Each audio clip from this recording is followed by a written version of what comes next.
নমস্কাৰ বন্ধুসকল, স্বাগতম জনাইছোঁ আপোনালোকক অন্য এটা ভিডিঅ'লৈ। আজিৰ এই ভিডিঅ'টোৰ মাধ্যমেৰে আপোনালোকে জানিব পাৰিব জিমেইল আইডি বা ইমেইল আইডি কেনেকৈ ডিলিট কৰা হয়। জিমেইল আইডি বা ইমেইল আইডি আমি কেইবাটাও কাৰণত ডিলিট কৰিবলগীয়া হ'ব পাৰে। সেইকাৰণে প্ৰথমতে আমি জানি লওঁ যে জিমেইল আইডি বা ইমেইল আইডি কি কাৰণত ডিলিট কৰিবলগীয়া হ'ব পাৰে। প্ৰথম হৈছে গোপনীয়তা বা সুৰক্ষাৰ চিন্তাজনিত কাৰণত। যদি আপুনি অনুভৱ কৰে যে আপোনাৰ জিমেইল আইডি শেষ হৈছে আৰু যদি আপোনাৰ নিজৰ ব্যক্তিগত তথ্য আপুনি সুৰক্ষিত ৰাখিব বিচাৰে, তাৰ কাৰণে আপোনাৰ জিমেইল আইডি ডিলিট কৰিবলগীয়া হ'ব পাৰে। দ্বিতীয়তে হৈছে অতিৰিক্ত ইমেইল বা স্পেম মেইল। যদি আপোনাৰ ইনবক্সত একাধিক স্পেম মেইল আহি আছে আৰু তাক আপুনি নিয়ন্ত্ৰণ কৰিব পাৰে, তেতিয়াও আপোনাৰ জিমেইল আইডি ডিলিট কৰিবলগীয়া হ'ব পাৰে। যদি আপোনাৰ একাধিক জিমেইল একাউণ্ট খোলা আছে আৰু কিছুমান অব্যৱহৃত হৈ আছে আৰু তাক আপুনি ডিলিট কৰিব বিচাৰে। দ্বিতীয়তে যদি আপুনি নতুন একাউণ্ট খুলিব বিচাৰে, জিমেইল আইডিকেইটা আপোনাৰ পচন্দ হোৱা নাই আৰু আপুনি তাৰ ঠাইত নতুন একাউণ্ট খুলিব বিচাৰে, তেতিয়াও আপোনাক ডিলিট কৰিবলগীয়া হ'ব পাৰে। চতুৰ্থতে যদি আপুনি গুগলৰ ছাৰ্ভিচসমূহ ল'ব নিবিচাৰে, অৰ্থাৎ গুগলৰ বাহিৰেও জিমেইল আইডি খোলাৰ বিকল্প ৱেবছাইট আছে, তাৰ পৰা আপুনি জিমেইল আইডি যদি ক্ৰিয়েট কৰিব বিচাৰে, তেতিয়াও আপোনাৰ হয়তো ডিলিট কৰিবলগীয়া হ'ব পাৰে।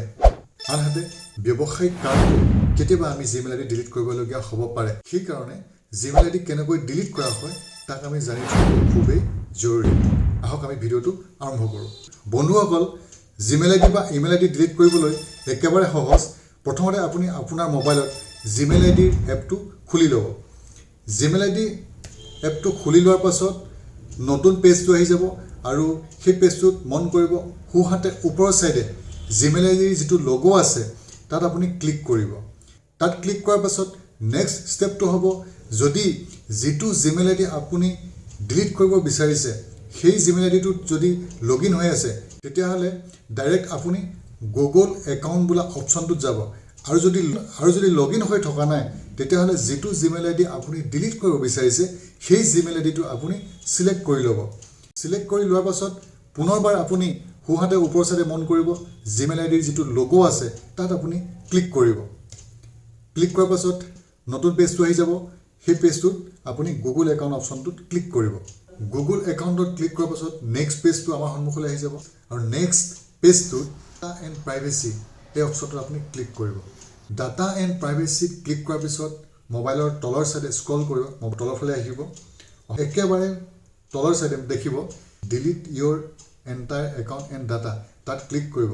তাৰ আগতে মই আপোনাক এটা কথা কৈ ৰাখোঁ, যদি আপুনি জিমেইল আইডিটো ডিলিট কৰিব নিবিচাৰে, আপুনি গুগল ছাৰ্ভিচসমূহ ল'ব নিবিচাৰে, তেতিয়াহ'লে ডিলিট এ গুগল ছাৰ্ভিচ তাত ক্লিক কৰিব। তাৰপাছত আপোনাৰ জিমেইল আইডিৰ দ্বাৰা যি গুগল ছাৰ্ভিচ লোৱা আছিলে সেইকেইটা আপুনি ডিলিট কৰি দিব পাৰে।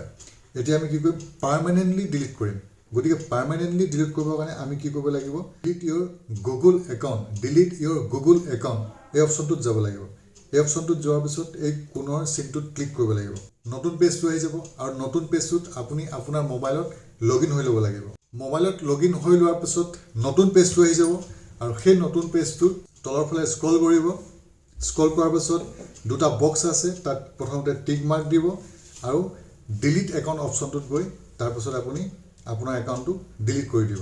এতিয়া এইখিনিতে এটা গুৰুত্বপূৰ্ণ কথা, আপুনি যিটো জিমেইল আইডি ডিলিট কৰিব সেই জিমেইল আইডিটো এমাহলৈ আপুনি তাক খুলিব নালাগে আৰু সি এমাহৰ ভিতৰত আপোনাৰ সম্পূৰ্ণ ডাটা জিমেইল আইডিটোৰ পৰা ডিলিট হৈ যাব।